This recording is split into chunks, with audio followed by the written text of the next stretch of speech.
Alright, so this is our little robot, and it's going to represent our fighter planes in our final project.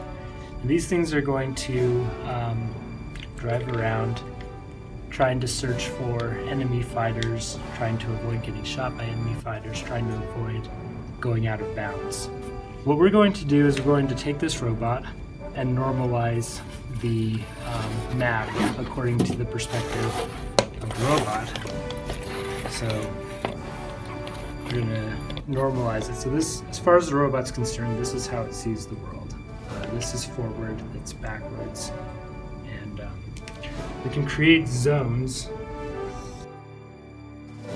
Alright, let's go ahead and focus on this front zone for a second.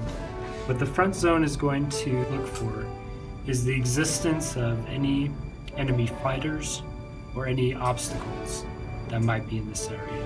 And then once those are observed, any existence, we're going to have the robot raise an event to say that there was an enemy fighter or an obstacle found in the front. Same thing for the back. To the AI portion of this, we decided to use a hybrid approach depending on what was close by to our robot fighters. So we created this concept of a near view by normalizing what was around it and letting it know whether there was something in front of it or something behind it. And that we decided to have the robot make decisions based off of alpha-beta pruning, where it would, if there was an enemy right at this position, then it would look at the different states, the different options that the enemy could take, look at the different options that it could take, probably like one or two levels into it, and then choose the one that maximized its chance of doing damage and not being damaged. Now this near view does not see the entire map area. Most of the time, these fighters are not going to be within direct sight of each other.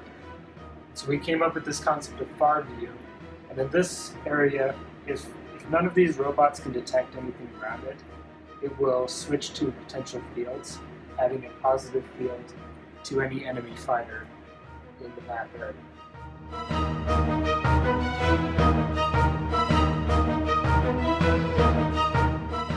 And it will use those potential fields to get as close as it can to the enemy, up until when the enemy's in sight, and then it will switch over to the near view and use alpha-beta pruning to finish off the job.